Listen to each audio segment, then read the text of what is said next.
እኛ ኢትዮጵያን ዛሬ ያለነው ታሪካዊ ወቅት ላይ ነው ያለነው። እጅግ በጣም ታሪካዊ ወቅት።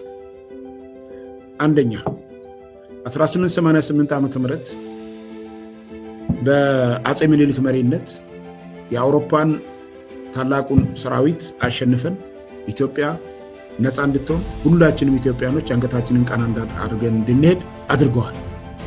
አጼ ምኒልክ ጥንካሬያቸው መላ የኢትዮጵያን ብሔር ብሔረሰቦች አሳትፈው ያዋጉ ናቸው።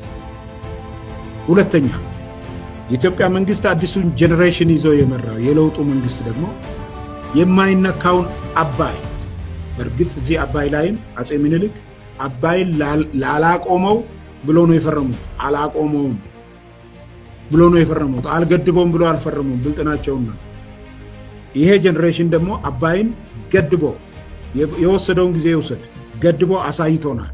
ኢትዮጵያን ከመቼውም ጊዜ በላይ ጉልበት እንዲኖራት ባርጌኒንግ ፓወር እንዲኖራት አድርገዋል። ይሄ ሁለተኛ ነው። ሶስተኛ ኢትዮጵያ በሸፍጥ የባህር በሯን አሰብን አጣለች። ይሄ የባህር በር አሰብ ልክ እንደ አድዋው እንደ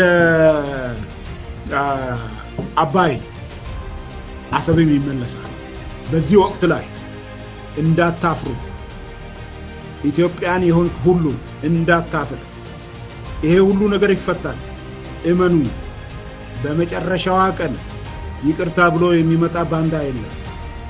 ከታሪካዊ ጠላቶቻችን ጋር ኢትዮጵያ የሆናችሁ አታብሩ። ይሄ ውርደት ነው።